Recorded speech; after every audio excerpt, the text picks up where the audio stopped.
Welcome to One on One. I'm Phil Tillman, your host, and today we have in our studio John Hall, a candidate for county council for not re-election in a way. You've served how many years have you served, John? It's been 3 years now, and I was appointed. Yeah. I replaced Bob Caldwell, who died while he was in office. And it was an interesting process, Phil, when I was appointed, and it doesn't happen very often. The Republican Central Club appointed me.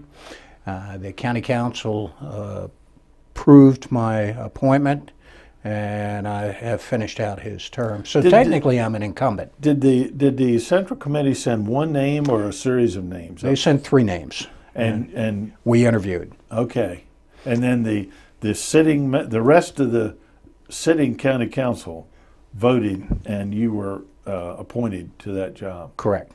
Yeah, good. I bet it's been an interesting experience, hasn't it, John? It's been a 3-year learning curve, is what it amounts to, Phil. The first year was definitely a learning curve. The second year, a little bit more knowledgeable, and now third year, I'll be much more comfortable. And since there will only be 3 of us returning next year out of 7, it'll be a little bit different. Yeah. Joe Holloway, who has tenure, longest term, with 3 terms, I guess, then. And Matt Holloway's, it'll be his second term, and my continuation of my first term. And all the other seats will be filled by new people. That's correct. Wow. And so that'll be pretty interesting. So the majority will be new.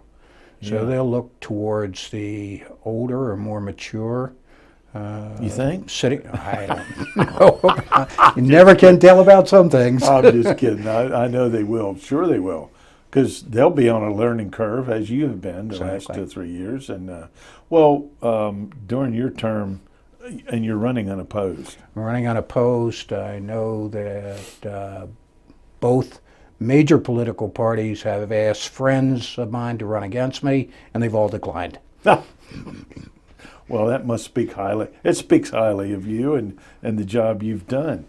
Well, while on the council, what are some of the big issues that have been faced by Wicomico County? First issue I had was to vote in favor of or against building the new Y Middle School, which was the second meeting that I attended. And of course, Y Middle? Not Y Middle, Bennett Middle. Bennett Middle, okay. Thank you very Yeah, much. yeah. And that was the second meeting that I attended. So The second? yeah, what a introduction to the way government operates on that meeting. And of course, I was a swing vote at that point, and it has been approved, and now it's about 2/3 along the way. Yeah. When is that school scheduled to open? I think it opens the last part of next year, 2015. Oh, okay. It's moving right So maybe along. by opening day of school? I think Is that the goal? I think it is. Yeah. Yeah, that's interesting. And it's down by Fruitland. It is in Fruitland. And then what will happen to the existing Bennett Middle School? They'll tear it down, and from what I understand right now, they intend to build a sports complex or a football field on that complex. Oh, yeah, I see. So that'll be interesting also. Yeah, yeah. You also, you were appointed by your colleagues to serve on what committees? Well, I'm currently on 5 committees, and I've enjoyed all of them for the last 3 years. The Airport Commission, I'm on the Civic Center and Recs Commission, Parks and Recs Commission. I'm on the Tri-County Council, and I'm also legislative, so I am going to Annapolis occasionally also. Oh, so while the One more legislature... committee, Environmental Committee. Oh, environmental. I didn't even know there was an environmental committee. It has been inactive, and just recently we've reinstated it. It's becoming more and more important in Wicomico County now. Yeah, I would think it would be. Yeah. Well, the Maryland Association of Counties Legislative Committee is what you're one of 2 members? Well, there are 2 members, and I'm the alternative is what it amounts to, so Yeah. in case one of those can't go. Yeah. And you go up every Wednesday during the legislative session That's in correct. Annapolis. That's correct. Yeah. Well, that's quite a commitment. Well, again, it's a learning curve also, Phil, because we do get to see how the state of Maryland actually operates. And we do have some impact on the state also.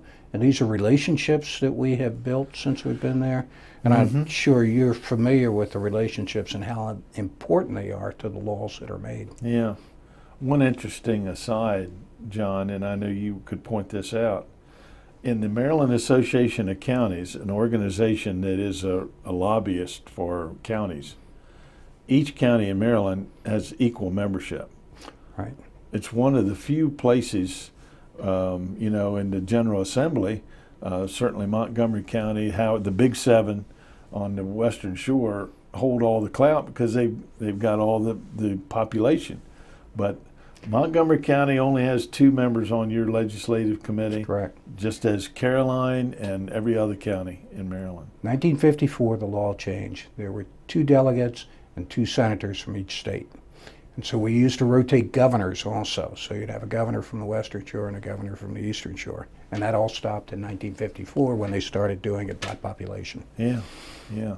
And it's sort of a shame because we don't have we don't generate the revenue, of course, from this area to sustain our needs in Wicomico County. So we do receive revenue from across the bay for our programs, but we don't have the say in government and in the laws that are being made also. And those people who we do elect as our senators and delegates have an uphill battle right from the beginning because they're outnumbered so much. They do, and Phil, again, it's about relationships, and we certainly are fortunate that we have representatives from the Eastern Shore who have built over the years good relationships. Yeah, we need them. We do need them. Yeah.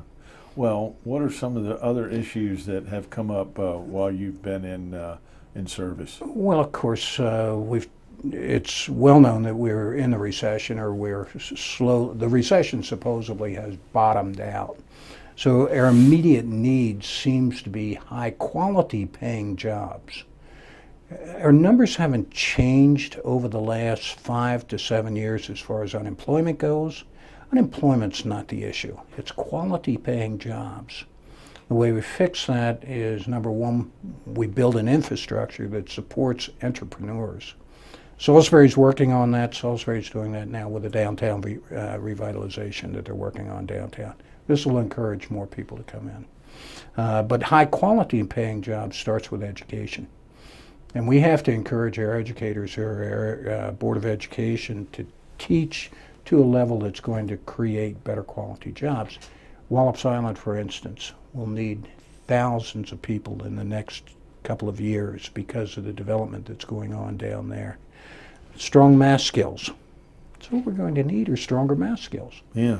Now, we know that they're pushing for it in Warwick. Pretty heavily, and hopefully it'll make an impact as far as our economy goes. Yeah. So it's not necessarily lack of jobs, it's lack of high-paying jobs. It just occurred to me, the old terminal building out at the airport, your own airport committee, is that still an incubator? That's correct. Really? Yes, it is. Wow, that's a neat idea, isn't it? Well, and I think Salisbury's doing that actually downtown. And then, you go back to what my district is, and it does include part of Salisbury. It goes to Tony Tank, and then it follows the lakes out to Route 50 and Route 13 bypass.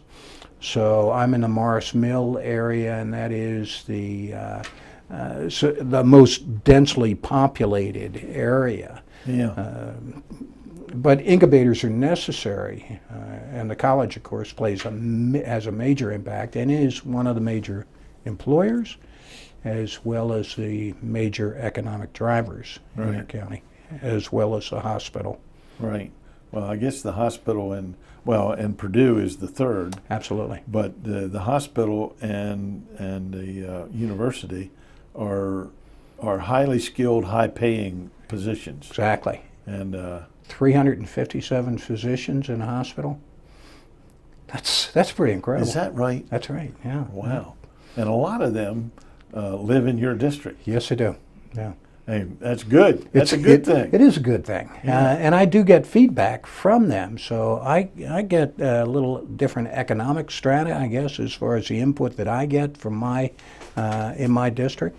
Of course, Morris Mill has been a problem with the well problems that we've had out there. Which Is that pretty much solved? it is. Fruitland is going to run water and sewer out to that area, and they've started already laying those lines, and they'll be finished within a year. Now, is that still will that be called an urban services district? Yes, it served will. by the city of Fruitland rather than the Yes. city of Salisbury? Exactly. Well, I remember we did that a couple times before, and the trunk line would run down the street, and then each individual house or property owner would have to pay to hook on. Is that still the way that works? Not in this case, since it was an environmental issue. They will be covered as long as they hook up within a certain period of time. There has been some resistance, of course, because people don't want to have to pay sewer and water since they've had wells and they've had septic tanks. But ultimately, and this is going to be a problem in Wicomico County, our sewer problems are going to accelerate.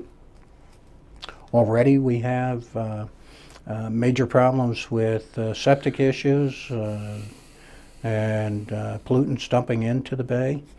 And these are just going to increase, and it's something that we're going to have to address in the next couple of years. Yeah, Serious problem. yeah. This is happening out at Beaver Run also, towards that corridor. They're all septic systems, and they're starting to fail. Can't put new ones in. No, that's been a trouble spot for years, and now they do actually have access to water, city water, Right. public water, Right. but not public sewer. Not public sewer yet. Yeah. Yeah. So that is a problem. Right. So Beaver Run School, Is which on- the solution to their, instead of driving new wells, they're going to hook on to the city water. yeah. And they will hook up to city sewer probably within the next Oh, 2 there'll years. be sewer and water. Exactly. That's good for them. Now they've got a major sewer problem out there also because they're pumping, I think, very frequently. Yeah, yeah. So it all comes down to money. John, somebody asked me one time, a resident of Tony Tank, said, I can't understand why we're not hooked up to the city of Fruitland. It would make sense. And I said, well, if all of your septic systems failed at the same time, you would all be in agreement. That's But correct. once your septic system has failed and you've put in the whatever it is, 10,000 or more Or more dollars, now, right. and you put it back in the ground, then you know you're not too worried about your neighbors who's But you don't want to hook up You the don't wanna year hook up then. after you paid $15,000. no. So, yeah. So I guess that's some of the resistance you're seeing at Morris Mill. It'll continue, but eventually it'll come to a point it'll where have to be done. we've already heard whispers about who's going to run the county sewer and water system, because we do just have limited water also. If we have a problem where the water fails because of problems that we've created for ourselves, what are we going to do? Is that some of the things that some of the issues that environmental committee that's been reactivated are talking about? We're not talking about those issues. We're aware of them. What we're looking at, the one that I sit on right now, is tree canopy and how it impacts Wicomico County as far as filtration goes, quality of water. Do we want to eliminate this? This has to do with runoff into the Chesapeake Bay also. Yeah. A number of issues like that. So we're looking at of course, the state of Maryland wants us to pay, I think it was $80 million to remediate the problems we have with the Wicomico County alone, $80 million. Now, if you take out the Board of Education, our budget is only $54 million, so we can't pay $80 million No. to fix the Chesapeake Bay, our portion of the Chesapeake Bay. Yeah, yeah, It's an interesting problem. yeah, yeah. This is what you get with maturity on the council. There you go. Yeah. When that first tough problem comes up and those first four members all look down the table, John, what are we going to do? Well, actually, we're very fortunate because Matt Holloway has the governor's ear as far as agriculture goes also. And a lot of these programs that we're seeing are mandated by the state of Maryland without a whole lot of input from Wicomico County, but Matt is interacting with them. And Well, that's good that he has the governor's ear, because Jim Perdue says that the governor won't listen to him. Well, and Matt's growing. This is his first year on one of the governor's councils, and I think he's on 2 councils, actually. Well, good. Phil. Yeah, Good. As you say, relationships. relationships. That's what it's all about. That's right. Generally, when somebody asks you your feeling toward education, I mean, you've already talked about its importance and some of the things that. What do you say? Are you pro-education? Are you pro-Board of Education in Wicomico County? Absolutely. Yeah. Somebody said before that when they came into town, the first thing they showed them when they flew into town was Bennett High School. And they said, this is our Taj Mahal. Well, we can be proud of that Taj Mahal because when people come in and they want jobs in this community, they're looking for assets and they're saying, is this a good school system? Well, if you have a school that looks like it's a good school, the odds are that you have a good school system. Yeah. We put as much funding as we can possibly put into our school system. And that's a good thing. Sometimes we're a little excessive when we build new schools, I feel, and they could be done similar to Warwick, which did such an outstanding job in building their campus instead of monuments, but we'll work on that. Yeah. Well, in Warwick's case, the state of Maryland was the driving force. Isn't the state of Maryland the driving force in county schools? County schools There's more local autonomy in there? That's it exactly. Local autonomy, local school board, which works very closely with the administrators as far as design. By the time the taxpayers get it or we get it, it's pretty much done. Yeah. You mentioned the other committees you're on, the Recreation and Parks. You've got to be proud of the system of recreation and parks we have in this county. It's one of the best in the United States, and we certainly can be proud of it. I've been very fortunate. I've worked with them for a long time. I think 25 years ago we started a youth wrestling program, and it's never I, it's we. There were a group of people that were interested. We just did an endowment, started an endowment for kids who could not afford to participate in the programs 3 years ago. And already we're up to $160,000 in that endowment. Wow. It's, that's amazing. This community is very giving. Yeah. They care, and our youth are so important. These are the people that are going to run our country. They're certainly going to run our cities, and they're going to run our county. And we want them to be prepared and give them the best opportunity and the best facilities that we can possibly give them. Yeah.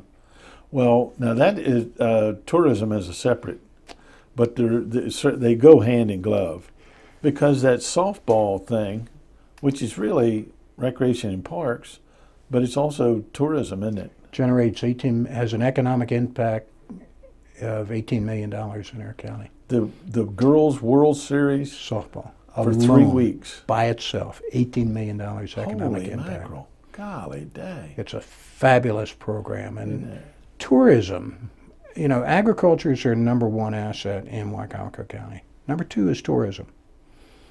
And that's all primarily driven by the tourism department, which is part of the Wicomico Recs and Parks. And right. That. So, number two industry in Wicomico County. Who would have thought? Yeah.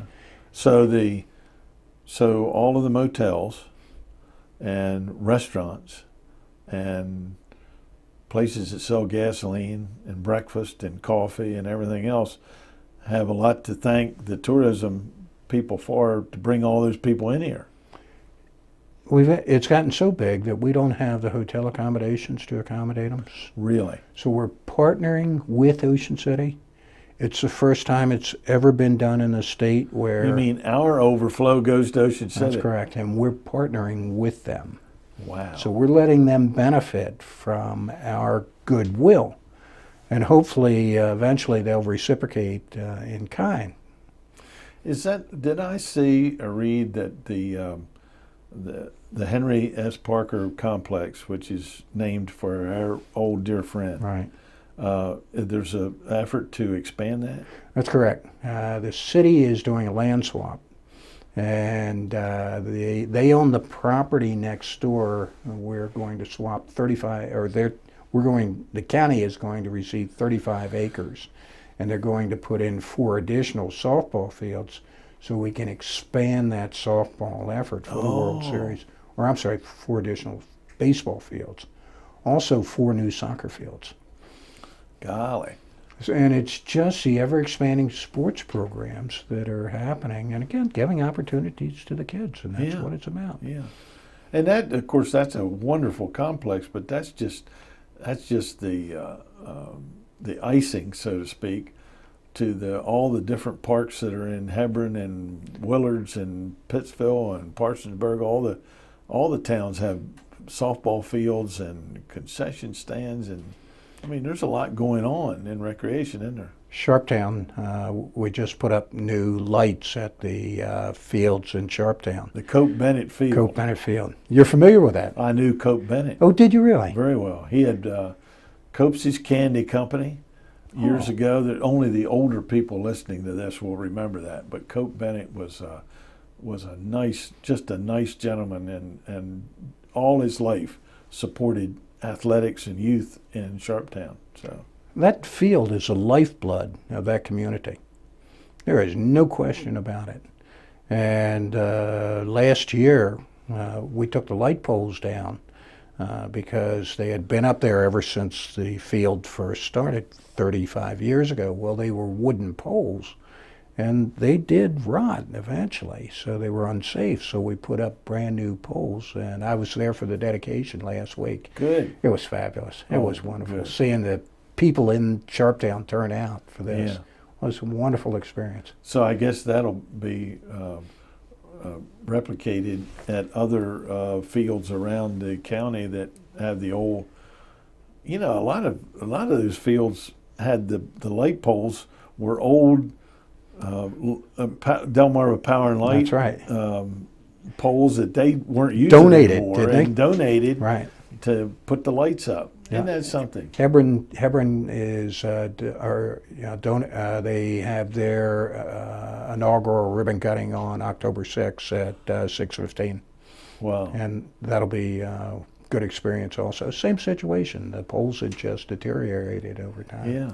Yeah. And these small parks in these different areas are just the lifeblood of these communities. Yeah. You know, they turn the lights on at night, and they have 3 or 4 soccer fields and field hockey and lacrosse going on all the time. What are some of John Hall's priorities looking at the next 4 years?